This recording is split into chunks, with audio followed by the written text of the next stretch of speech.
Who was the ultimate blonde bombshell? The sex symbol of the 50s. One of the most beautiful women in the world. Marilyn Monroe. I believe everything happens for a reason. People change so you can learn to let go. Things go wrong so you can appreciate them when they go right. You believe lies so eventually you can only believe yourself. And some good things go wrong so that better things can fall together. This was a quote said by Marilyn Monroe. I have watched Marilyn Monroe growing up, all the movies, and seen her modeling photos. I've always been interested in her life that she lived. I have watched documentaries on her, and that interest of mine had wanted me to do more research. The research that I did, I'd like to share with you on what I learned.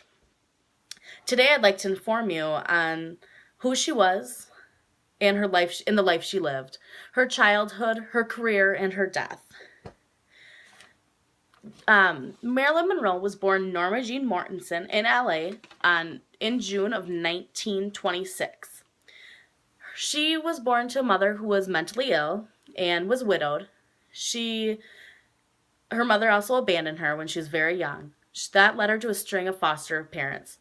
The first one being her grandmother Gladys. This was not the grandmother you and I may have had. She actually tried to kill Marilyn Monroe when she was 2 years old and smother her with a pillow. She obviously did not succeed, which led her to go on to the next foster parent, who raped and beat her. That was another string of foster parents.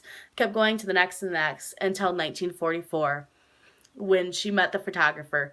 Little did she know this was changing her life forever. She met the photographer. That's when she successfully began her modeling career as a pinup model.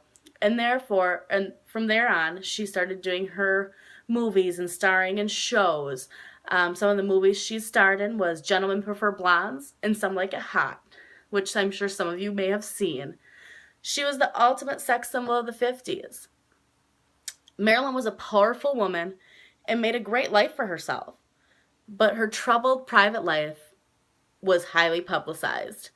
And it gained a lot of attention. Everyone knew about it. She struggled with depression. She struggled with anxiety and addiction, which was the hardest one of them all. She also had two highly publicized marriages, one to baseball player Joe DiMaggio and the second to playwright Arthur Miller. Both ended in divorce.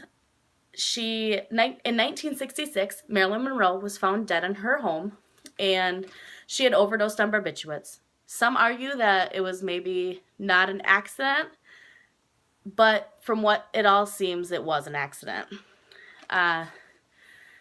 She was an awesome lady. I had asked the audience a few questions. One, who was Marilyn? What was she most known for? And everyone answered that she was known for being a sex symbol, an actress, and a model. I also asked what caused her addiction. And most people said that it was the Hollywood lifestyle, the life she lived, that fame.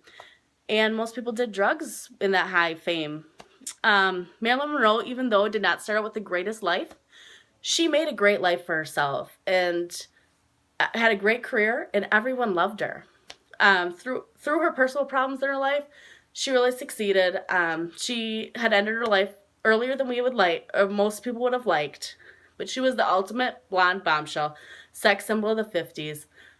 She was known as the sexiest woman of her time, and most wanted to be like her. She is an American icon that will never be forgotten.